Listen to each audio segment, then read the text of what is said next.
All right. Good afternoon. Happy Halloween. How Yeah, are you, sir? I'm great. How are you? Good. Would you tell the listening and viewing audience what your name is, please, sir? My name's Jef Hartman. I'm with the PrimerDome. Okay, and tell me what is PrimerDome? So we do a lot of things. We're a collective of artists, Okay. uh, kind of loosely, I guess you would say. We do have a studio and gallery over in the Westwood neighborhood on Morrison Road, but we represent I don't know, a half a dozen street artists, local artists around town. Um, I don't really have a roster. It's kind of like people that have been involved with us before that want to continue to be involved with us. Like I'm totally down with that. Um, we don't, have any membership dues or people don't pay to work in our gallery or that. It's just kind of if it's a good fit, it's a good fit. Okay. So would you say it's kind of an incubator, an art incubator? How would you? I would like to think that it is. Okay. Um, we just kind of like people that are like minded with us. Okay. We kind of know a lot of artists around town. I tell people we're not for everyone. You know. Okay. Well, and so talk a little bit about your background as far as what kind of artist are you? What's your style? Well, I'm traditionally an oil painter. That's how the majority of my income comes from that. Okay. I do. My background is I went to Metro in Denver here. Me And too. All right. yeah, graduated from CSU with a Bachelor of Fine Arts in painting. Oh, very cool. Yep, in 1995, I guess. Okay. So my background is in oil painting. Like I do. Primarily that's what I do. I do a lot of printmaking, screen printing, and that kind of thing. That's where like the stickers and wheat paste and all that stuff that we do. That's like my contribution to that. Right. Do you do the woodcuts? That's what I do. Yeah, yeah. So Okay. the woodcuts or linoleum. Sometimes I use traffic cones Oh. as like whatever. We're kind of some people say that we're green or whatever. We use recycled stuff. We just don't have a huge budget to work with. That being said, I don't think that if we were hemorrhaging money that we would do things differently.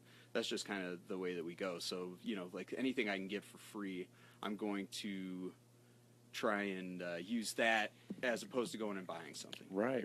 Okay. Yeah. And so is that kind of the approach then with PrimerDome also? And Yeah, I think we're all pretty like-minded when it comes to that. You know what I mean? None of Okay. us are, I, the other members of PrimerDome, Bread and Cookie, they're my business partners or whatever. They kind of like have this art for the masses approach to things. You know what I mean? So like the cheaper that they can make something, the cheaper it's going to be for people to buy it, and their work is really affordable. Oh, Like okay. people come by, and I think a lot of people think that they're like, oh, art's expensive. You know what I mean? Like even if it's a couple $100, like Still. that's expensive. You know what I mean? It's like it's not like tires. $200 worth of tires are expensive, but you got to buy those or you're not driving. Right. Art is the kind of thing where it's not something that I was going to say it's not something that people need, but I think that people just don't know that they need it is what the thing is. Well, kind of thinking about that, you and maybe the PrimerDome or you in particular, you're the kind of artist that I think of as being, when people talk about the cultural fabric and this kind of stuff, because, with your particular brand, say the wheat paste or the stickers, a lot of people, that's something that they're going to see and, maybe they don't stop and focus on or, they kind of see it and then pass by. But it does kind of make up that fabric of, say, the city, Absolutely. and so I've seen your art all over the place on, mailboxes or street, posts or, Right.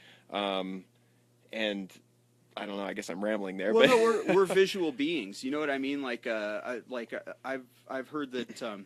So I'll tell a short little story. Sometimes I'll do non-representational artwork, abstract stuff or whatever. Okay. Somebody wants me to do a piece, or sometimes I just do it, like to work out scenarios with color and shapes and that kind of thing. Regardless, like the thing that I run into that is a problem with that is like our brains are so wired to see people's faces. They see faces everywhere. The ability for me to walk in here and say, oh yeah, I remember, we've met before, I recognize you. We're visual beings, like it takes up a ton of your brain. So like with the abstract work, every time I work on a painting and it's like, oh, it looks like a face there, or it looks like like we're geared to see that. On the other end of that, it doesn't really matter if it says PrimerDome on it. You know what I mean? Like you see it, you live with it. It is a fabric of the cultures of modern times. So talk a little bit about the history of PrimerDome, because I think I used to know of you when you were on Santa Fe, correct? Right. And now it seems like you've moved. So just walk us through some of that history. So the Santa Fe was our second location. We started downtown on 21st and Arapahoe. So okay. It was the old. It's where Monkey Mania was. Oh, right. Okay. So we had actually Bread and Cookie and I had lived right next door to there at. Trying to think, 2130 Arapahoe. So, and it was this tiny little place. Tony Capper owned the building. He has the heating and air or something, right? Exactly. So he owns some buildings downtown. Okay. And I had actually gone to a party at the Monkey Mania before it was Monkey Mania, and when I was leaving there, we were soon to be moving out of our place that was down in what's Rhino now, is on Larimer Street. I saw that it was for rent. We called, and it was like $400 a month or something like that. It was ridiculous. It's right downtown. Didn't have a shower. It was just a half bath. And the building, it looks bad now. It hasn't gotten any better or any worse. It's kind of like always been a shithole. But and what year was this? So this would have been in 1998 or 99, I think, that we lived in there. Yeah. It was like, it was cheap. We liked living downtown. We were all bike messengers at the time or whatever. It worked out fine for us. You couldn't take a shower there, so they got memberships at the 20th Street Gym or whatever, so they could go take showers. I was a messenger, and there's buildings downtown that have showers. While I'm working, I'll take a shower. Wasn't that big of a deal. But anyway, so we fast forward 10 years, I guess. 2008, I saw that the Monkey Mania, that they were leaving that place, and that it was available. We had a history with Capra, so I had Bread give him a call, and I let him handle all the logistics of that. I don't know if we paid a deposit or what the story is. I know that he typically just takes cash. He's not going to fix anything, but we can do whatever you want there. So that was the deal. The three of us lived there for about a year after Monkey Mania left. And for those that don't know, Monkey Mania was kind of was it a weekly or was it a monthly or was it all the time? I just remember it being a party. So it was like this is like more indie rock. It's all live music and stuff like that. And I don't think that I ever went to one of their parties, not because I didn't want to or didn't know about it. I just I had other priorities in life. But I knew that the history there. And when we moved in there, we kind of took a year that we just live here. You know what I mean? Like I wanted, the cops were kind of like the police were the reason that they moved out. I'm pretty sure. They were having parties that were getting broken up, so we didn't do anything there. And for a year, and then the three of us just started talking about it, and we're like, the history of this place, musically and creatively and that kind of thing.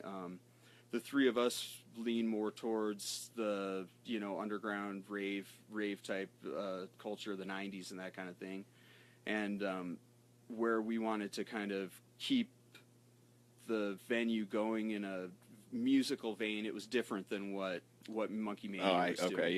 Yeah. So but you know, like it was important. It was important to me to carry that on, you know, like, and I think it was for the two of them as well. Now we, you know, like we all went. The three of us had, you know, grown up in Denver in the '90s, gone to parties and stuff like that. That culture had kind of, you know, they made raves illegal in Denver, and when we started having parties there, it was right around the time where it was like, well, raves have been illegal here for a long time. Nobody's having underground parties. Now, there's still parties going on, you know what I mean? But they're more like concerts. And, you know, I was like, well, what's really stopping us from just having $5 parties? You know what I mean? Oh, like all night, we'll see what happens, you know? And for a while, nothing happened. You know what I mean? That we didn't have any problems with the police. We didn't have any fights going on, that kind of thing, you know, like, it's like all the things that could have gone wrong didn't for some reason, you know, like, I don't know what I did to deserve that, but, you know, like, I'll take it. So, you know, like, that's where we started. We like, we're trying to do a few things. Number one, I think it's important to say we were trying to pay rent. You know, first and foremost, it wasn't like some decision that was solely based on some, you know, it was financially driven, but not to the point that, you know, it's a $5 party, you know? Yeah. So that was our thing, you know, like, and we would do those. The problem with that was that the spot kind of blew up, you know what I mean? And like people like you know, all of a sudden there aren't any underground parties in Denver, you know, and all of a sudden there's a spot that's doing them. And it was exciting, you know, like it was a fun time to be part of the you know the music culture or whatever. Yeah. And 2008, right? This is kind so of what 2009 was when we first started having parties. We moved in there in 2008. We kind of kept it on the DL for a year. 2009 we started having parties there. That lasted about 8 or 9 months. And when the cops came, they came every time. You know what I mean? And it was like we looked into, you know, we felt like people were relying on us. They're like, this is the spot we go to on Friday night or Saturday night, you know, like, so Danny was like really involved with, well, we'll get permits. You know what I mean? Like, how hard can it be? You know, like we don't serve alcohol, so we don't need a liquor license and that kind of thing. How hard can it be? And the cops were like, we don't care what kind of permit you get. Like, you're not doing this here. Oh, okay. Yeah, basically. We had parties in the basement for, I don't know, a couple of months. But, you know, it wasn't the same. Yeah. Okay. Yeah. All right. So then how did it move from, you know, that location on Santa Fe to where it's at now? Okay, so, well, after we left the downtown place, we ended up on Santa Fe, and that was like, this is an important transition, I think, in our history.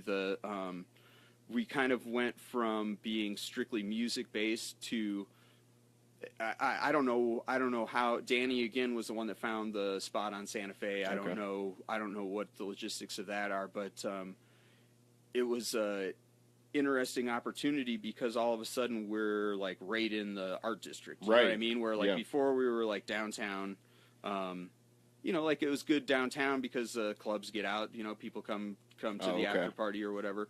When we were down on Santa Fe, you know, I've been an artist my whole life. Cookie has always like, she's always been real, we'll say creative minded. You know what I mean? She's like always, she's got her own idea about how things are.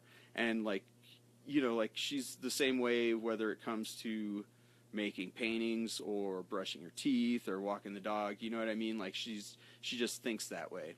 And she started, she's like, well, we're down in the art district. I'm going to make some art, you know? Like,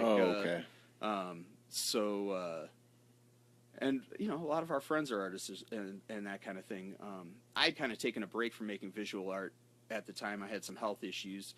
I didn't make the move from Arapahoe Street to Santa Fe. They lived there alone, and I had a separate place or whatever. But it was...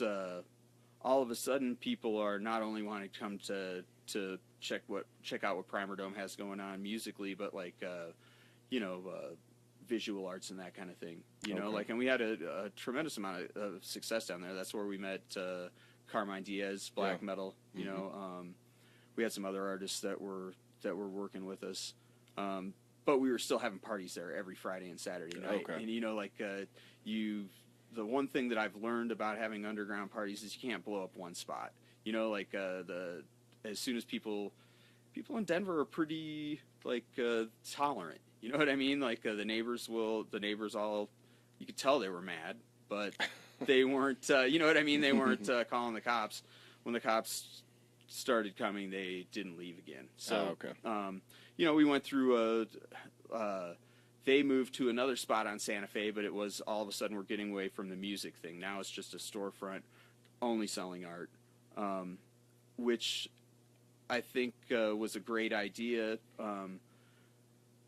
But our history is kind of both. You know what I mean? So like it's like, oh, all of a sudden it's changed. It's not this, it's this, and you know, like we wanted people to make the change and understand the change, but that doesn't mean that it happens.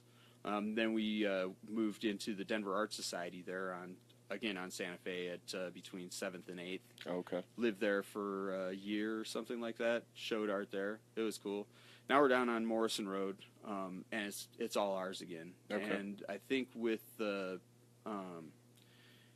you know, like with the, I wouldn't say failures that we had at the other places, but the, you know, like the obstacles that we had to overcome, it was nice to have, okay, we've got this place. It's ours. We know what we do. We know what we like to do. Like, it was just a matter of coming up with the, you know, like the scenario of how we can do all of that stuff at the same time, not, you know, not going to jail over it. Sure, yeah, yeah. Yeah. Especially as you get older, and it's like, oh, that's not... I'm 45 years old, yeah. You know, like, I don't need a midlife prison crisis, you know? Right. Like, that's the last thing. Yeah.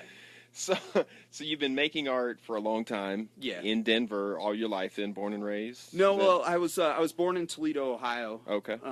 Which is like just south of Detroit. Okay. Motor City, the Jeep. I think the Jeep plant is still there. Moved to Denver in 1982. Oh, wow, so okay. I grew up here. I went to junior high, high school, college. Yeah. Yep. So what do you think about the change, you know? How do you feel about today's Denver compared to, I don't know, 10 years ago or when you were a kid? Or you know, like I have a lot of friends that absolutely hate the fact that it's so populated now. Sure. You know, like we got people from everybody's fucking our city up and all this, that, and the other thing. You know, things change. You know what I mean? Like if you don't embrace it, you are going to you know, be pissed. You're going to be pissed. Absolutely. You know, like I can understand. You know, like it definitely is a different. It's a different place. It's a different time. I think as far as the arts go, like, you know, like I always felt really isolated as an artist here for a lot of reasons.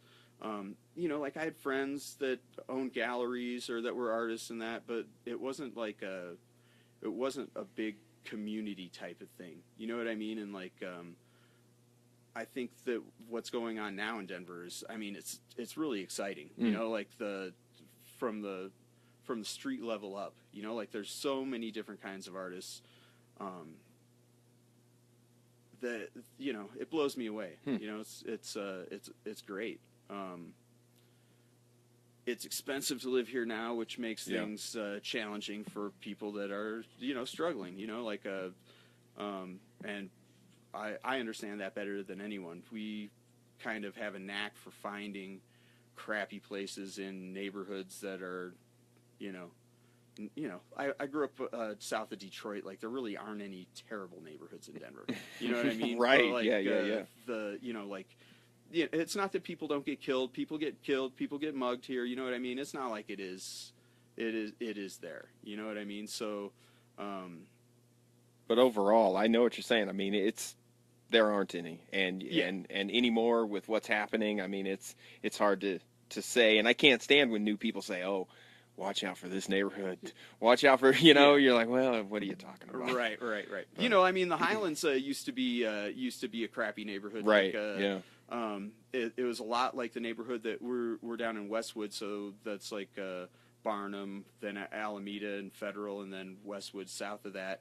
I love it there. You know, when we first moved in, I was like tentative a little bit about it.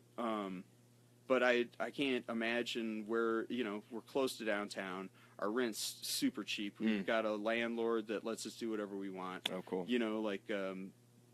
Again, we're in the same position where we pay cash for rent every month, and we need a furnace. We're not going to get it, but we can have parties there, whenever we want. So it's, the thing about being an artist, I think, is that it's not, you have to be creative to make artwork and this and that. I think one of the most important things is finding creative ways to make it so you can continue making art. Mm-hmm. You know what I mean? You gotta pay rent. Everybody does. Yep. That's just the way it goes. So I wasn't so fond of that when I was younger. I embrace it now. Yeah. I like it's not really a struggle for me. It's a challenge. Mm-hmm. Because you've learned how to do it. Yeah. And so you've supported yourself with art for how long? So the last real job that I had, I just took on a part-time job recently, just to I live and work where we are. I'm married. My wife lives and works where we are. Yeah. I see those guys all the time. Yeah. I needed a place to go a couple hours yeah. a day. But before that, it was the last job that I had was in 2010. Oh, okay. So, it's been a good run. Right on. I didn't get the job that I have now because I need the money so much. I mean, certainly the money is nice. I there's nothing wrong with that. Yep. But I'm good at being poor. I have, I don't know if that's something to be proud of, but I make it work for me. Yeah. And you make really cool art. I mean, I can say that, from kind of just going through some of the Instagram stuff, and then having seen it on the street and not necessarily known, but sometimes known, which brings me to the question: the mural, or not mural, but the big wheat paste over here of the cowboy. Oh, that was up on Dickinson Plaza. Henry, yeah, Henry, he's the owner. That was actually it was a painting that Cookie and I did. Really? I've known Henry for, we're never hey, I see him on the street. He's like, Jeff, but I've known of him for a long time, because I've known a lot of people that have had shops in that building, or lived upstairs, and he's he's just the quintessential slumlord in Denver. Right. You know what I mean? Yeah. There's something. I'm saying that in the best of ways. You know what I mean? He's the nicest guy. Funny. He's very charismatic, but that building was a fire hazard. Yeah. You know what I mean? It was a trap. Yeah. Cookie and I we did the mural over there. Trying to think. I'm trying to think when that was. I guess it's not really important. My wife's a tattooer. She's been a tattooer in Denver for 20 years. Oh, I see. She was working at the tattoo shop that was there at Tempest before it was Sandy Callistro's shop or whatever. And I've been scoping that wall for a long time. It's prime real estate. Yeah. And it's kind of right. Everybody sees it. Mm-hmm. And so I had been talking to Tia about we talked to Henry about we want to paint a mural up there. We'll paint whatever he wants or whatever. And the tattoo shop owed him money and stuff, so it wasn't really ever a good time to do it. And Cookie and I were talking, and we were Henry used to be he was in movies. I don't know what. I had heard that. I never heard which ones or. I've heard all sorts of things. People say he was the villain in Hubba Bubba bubblegum commercials, that he had been in Pace Picante commercials. I have never seen any of those. I don't know. That's all urban legend. But I knew that he was involved in Hollywood to some degree, and I was like, why don't we just pick a picture of him and put it up there? You know what I mean? What can he say? And so we Tia had a 8x10 glossy that he had come into the tattoo shop and given everybody. Here's my, you know what I mean? Headshot. That's just, dude, you cannot blame a guy for straight hustling. You know what I mean? So we took this thing and I cropped it, and I was nobody had talked to him about doing the painting. We were anxious to do something there, and I was like, well, we just went up there in the middle of the night one night, and we're like, let's just do it. Mm-hmm. So his daughter, I guess, was somehow, I don't know if she had a shop there they had the pizza place that was there. Right. I Yep. don't know if I don't think it was her shop. I think she knew somebody that was there. So we're like up there it wasn't the middle of the night, but it was like, 10, 11 o'clock. And she comes out. She's like, well, she's like, what the hell are you doing? And we're like, oh yeah, Henry said that we're all good, and he was like, I didn't hear anything about this, so she's trying to call him, and like, Oh no. meanwhile, like my wife went to talk to her or whatever, and Cookie and I are just painting, and she's like, what do you think's gonna happen, and I was like, I don't know, Tia's good with people, and she's like, do you think we're gonna go to jail? And I was like, I doubt it, so. Oh. Tia came back up and she's like, well, she's not happy, but she couldn't get a hold of Henry because, it's like midnight. He's an old man. Mm-hmm. And when the sun came up, there was a painting of him on the roof, and he loved it. Yeah. Oh, and he loved it. Yeah. Oh, that's great. Yeah. But I could see it because he was kind of a big ego. Yeah. So absolutely. And once it stayed, because at first I thought, and I thought maybe it was somebody that had an issue with him or something, right? Just to kind of get to him. Yeah. And but then once it stayed, I thought, I think he commissioned this or something. I wish we would have gotten paid for it, but we didn't. But and then it went through. So we had put PrimerDome up there, on there, and we didn't put that up there originally. But once he saw it, and it was like, I was cool. relieved, and I was like, can we put our name up here? And he let you. And he let us. That's very that came cool. down about a year later, and I don't know what the logistics of that were. But then somebody had painted a clown, red nose on it, which at first I was a little, it kind of hurt my feelings a little bit. Sure. But when I thought about it, there's a lot of people that think Henry's a clown. Don't get me wrong. Yeah.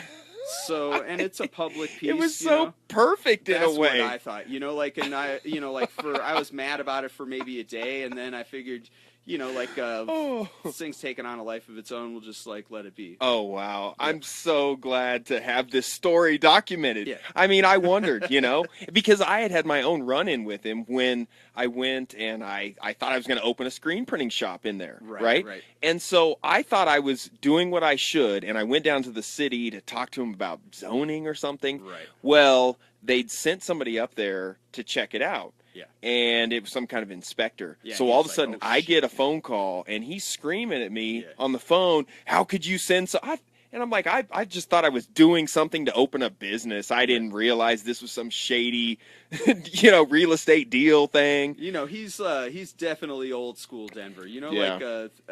As shady as he is, if there weren't people like him, I wouldn't have a place to live or have had a place to live for, my adult life. Yeah. I don't think that means that I'm maybe I'm a bad tenant, but fortunately he has a need for people like me. I have a need for people like him, and that's I worry about it sometimes, but this is what your life has become, but I love it, I embrace it. I have faith that there's going to be somebody like that for me again. That's the way it goes. Right on. Yeah. Well, thank you so much. This has been really cool, to talk to somebody that has been, part of the art scene for as long as you have, doing it as long as you have, supporting other artists for as long as you have, and I really commend you for that. And thanks. That's our thing, I always I try to encourage people to make art. You know what I mean? Anybody. You don't have to make a living at it, or you don't have to the era of the era of just anybody becoming a rock star seems like to a lot of people that's that's gone. You know what I mean? You have a couple of people that are at the top of the top. Yeah. And then that's it. So I try to encourage anybody, to any capacity. You don't have to sell art; just make it. You know what I mean? It's good for you. And if things are good for you, then the conversations you have with other people are going to, it just what makes you feel good makes other people feel good. Yeah, right on, man. Yeah. Well, thank you so much, Jeff. Yeah, Thanks for for sure. coming by Yeah, and thank talking you. about things. And Absolutely. happy Halloween. You too. So have a good evening. Right on. You too, Thanks, man. man. Yeah, thanks.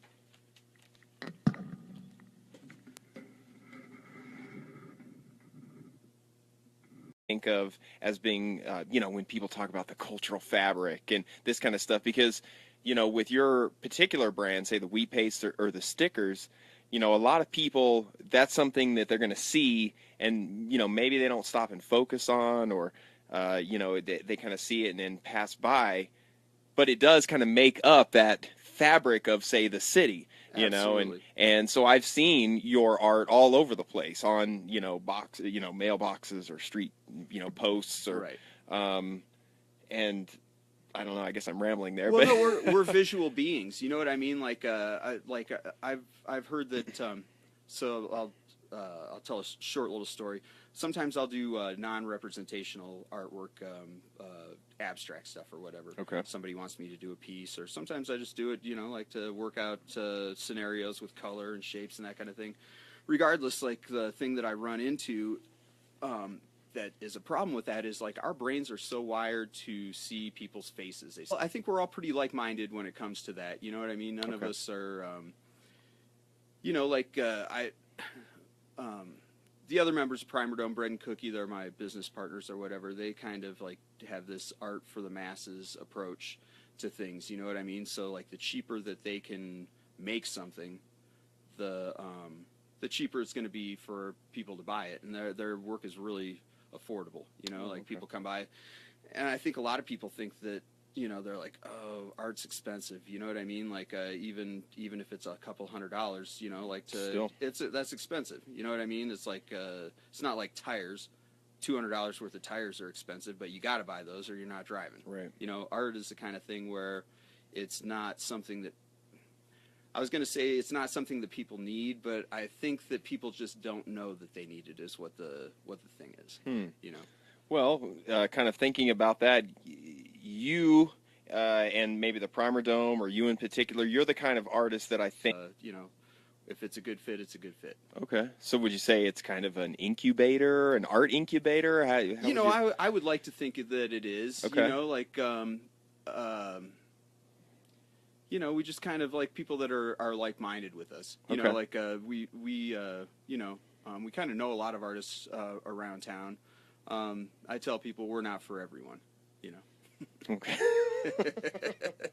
Well, and so talk a little bit about your background as far as what kind of artist are you? What's your style? Well, I'm traditionally an oil painter. That's how the majority of my income comes from that. Oh, okay.